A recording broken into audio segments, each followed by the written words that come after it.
Hello mga besties! Today's video ay ipapakita ko sa inyo kung paano gumawa ng homemade condensed milk by using sugar and whole milk.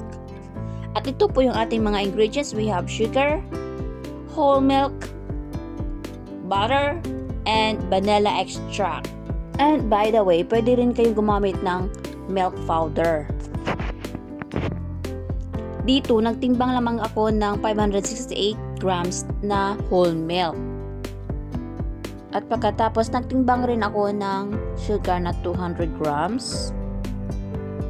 At dito naman ay nilagay ko una yung milk, pero hindi naka-on yung apoy. At i-turn on natin yung apoy into a medium low heat lamang at haluin natin ng madalas upang maiwasan natin ang pagbuo. Kapag nakita mo na ang singaw na lumalabas sa gatas at nagsimula na itong bumula ng bahagya, ibuhos ang iyong asukal habang hinahalo. Ipagpatuloy ang paghalo hanggang sa ganap na matunaw ang asukal. Kapag ang asukal ay ganap na natunaw, ipagpatuloy ang pagluluto ng pinakahalong napakababang kumulo hanggang sa maging kalahati na lang ito. Simmer po natin ito ng 30 to 40 minutes. At ayan na po yung ating condensed milk ay malapit na pong maluto. Iyan. Itong homemade condensed milk na ito ay napakadali lamang gawin. At makikita mo ito sa inyong kusina.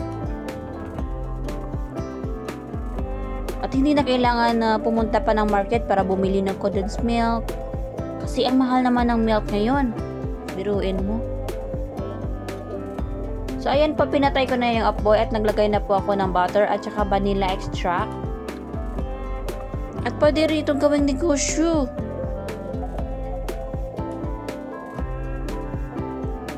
Tansya-tansya lang po ang paglagay ko ng vanilla extract dyan.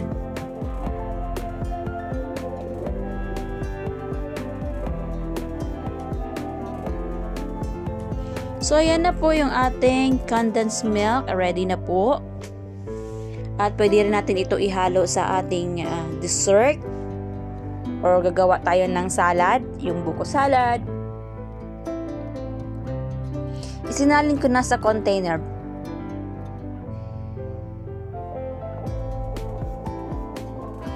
At ito na po yung ating finished product. Thank you for watching. See you for our next video. Bye!